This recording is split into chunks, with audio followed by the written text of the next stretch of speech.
प्रणेते माननीय लक्ष्मण हाके साहेब व उपस्थित सर्व मान्यवर, तर पहा, विविध जुलमी राजवटींच्या काळात पारतंत्र्याची शृंखला तोडण्यासाठी छत्रपती शिवाजी महाराजांनी स्वातंत्र्याचं रोपटं लावलं. संभाजी महाराज, राजाराम महाराज यांनी या रोपट्याच्या संरक्षणासाठी आत्मसमर्पण केलं. संताजी, धनाजी यांनी आपल्या प्राणांची बाजी लावून आपल्या रक्ताचे खतपाणी घातले.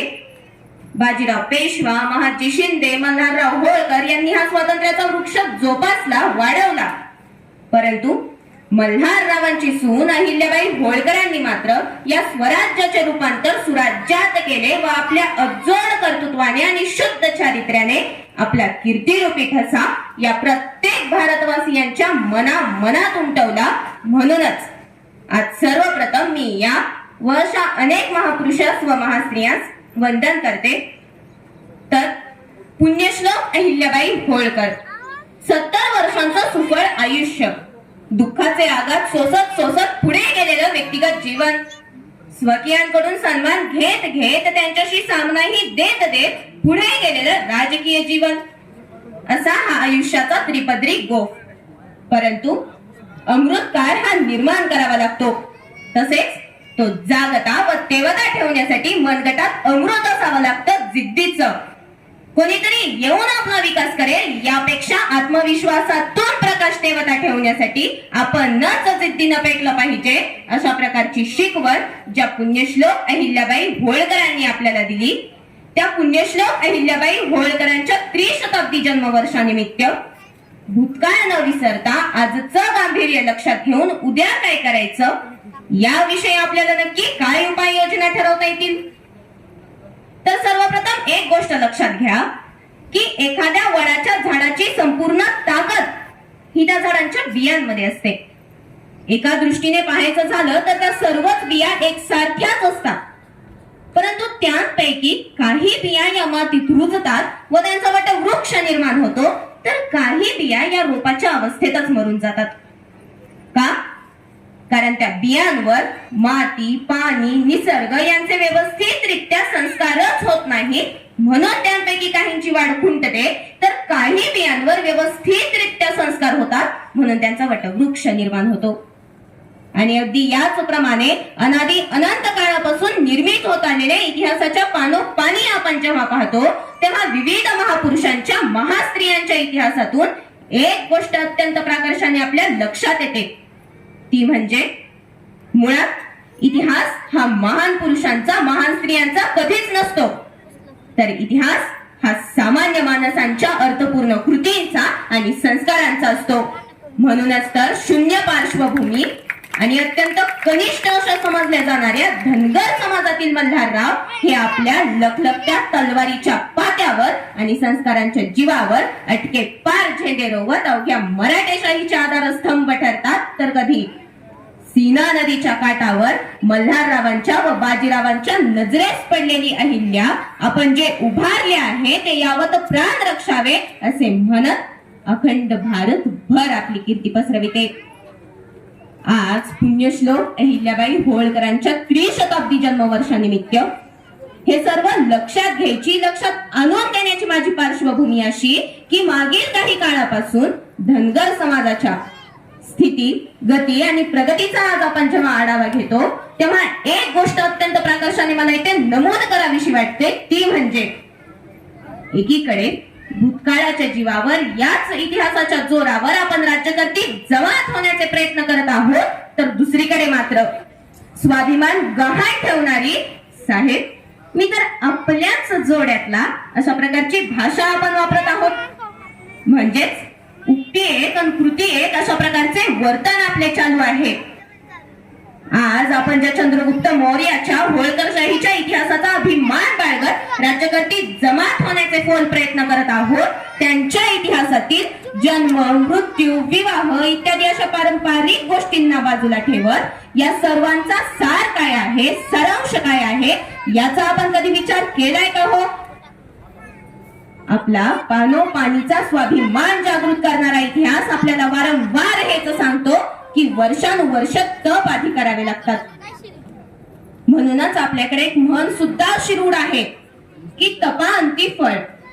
कार्य कोणतेही असो आत्मउन्नतीचे, समाज उन्नतीचे अथवा राष्ट्र उन्नतीचे जोपर्यंत तुम्ही निश्चित ध्येय साध्य करण्यासाठी सतत प्रयत्न पाठपुरावा करत नाही तोपर्यंत निश्चित ध्येयच तुम्ही साध्य करू शकणार नाही.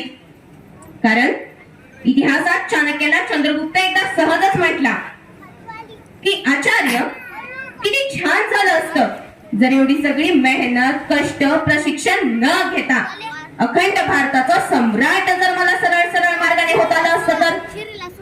तेव्हा चाणक्याचा सल्ला आपण सर्वांनी येथे लक्षात घेण्यासारखा आहे, तो म्हणजे चंद्रगुप्त, तुला जर एवढी मेहनत, कष्ट, प्रशिक्षण न घेता अखंड भारताचा सम्राट जर सरळ सरळ मार्गाने होत आलं असतं तर आज तूच नाही तर समग्र भारतवर्षातील प्रत्येक एक जण आज सम्राटच बनला असता.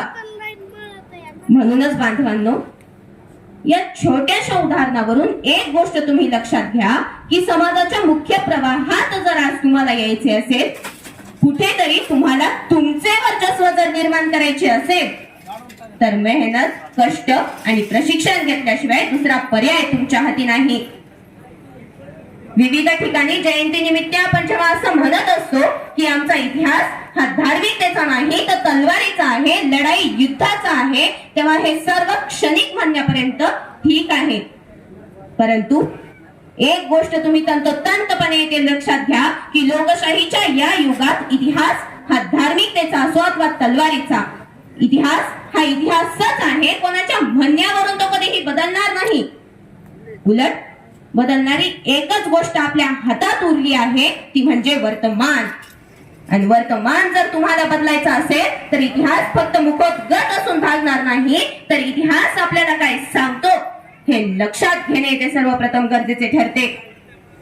मग अखंड भारताची स्थापना ज्या चंद्रगुप्त मौर्यांनी केली, त्या चंद्रगुप्त मौर्यांपासून ते पुण्यश्लोक अहिल्याबाई होळकरांपर्यंत आणि पुण्यश्लोक अहिल्याबाई होळकरांपासून ते यशवंतराव होळकरांपर्यंतचा जरी कालावधी आपण लक्षात घेतला तरी सुद्धा धनगर समाजाच्या प्रगतीचे आणि अधोगतीचे अनेक कारणे आपल्याला दिसून येतील. त्यातील एक प्रमुख कारण म्हणजे शिक्षण. विविध ऐतिहासिक व्यक्तींकडे आज आपण जेव्हा पाहत असतो तेव्हा त्या सर्वांमधील एक समान गोष्ट आपल्या नजरेस येईल, ती म्हणजे त्या त्या काळाला अनुसरून आवश्यक असलेले शिक्षण आणि कौशल्य हे त्यांच्याकडे होते. तर ज्या ज्या ठिकाणी आपण अयशस्वी ठरलो त्या त्या ठिकाणी सुद्धा जागृततेचा आणि शिक्षणाचा अभावच आपल्याकडे होता. म्हणूनच बांधवांनो, परिस्थितीला अनुसरून तुम्ही हे लक्षात घ्या की समाजाच्या मुख्य प्रवाहात जर आज तुम्हाला यायचे असेल, आज जे नाना विविध स्वप्न तुम्ही उराशी बाळगत आहात, त्या स्वप्नांची सत्यपूर्ती जर तुम्हाला करायची असेल तर शिक्षणाशिवाय दुसरा तरुणोपाय तुमच्या हाती नाही.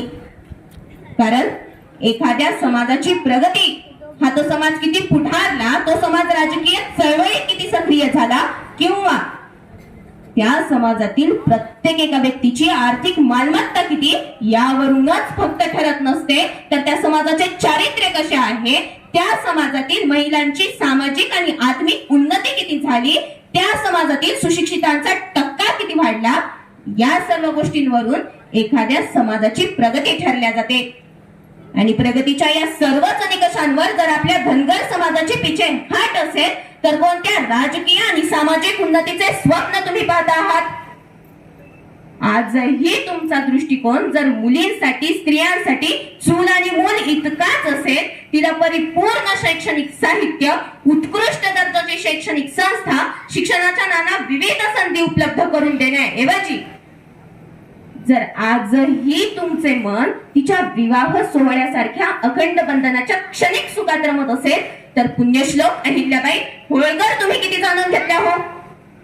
फक्त धार्मिकतेपुरत्या, फक्त मंदिरापुरत्या की फक्त जयंतीपुरत्या? वर्षानुवर्ष झाले ज्या अहिल्याबाईंचा इतिहास तुम्ही ऐकत आला आहात, त्याच अहिल्याबाईंना तुमच्याप्रमाणेच मल्हाररावांनी जर त्या काळी सुखी संसाराचे स्वप्न जर दाखविले असते तर आज अडांनी या अर्थी जे लोक धनगर हा शब्द योजतात त्याचा रूढा अर्थ आता मुत्सद्दी म्हणजे धनगर होऊ लागला आहे.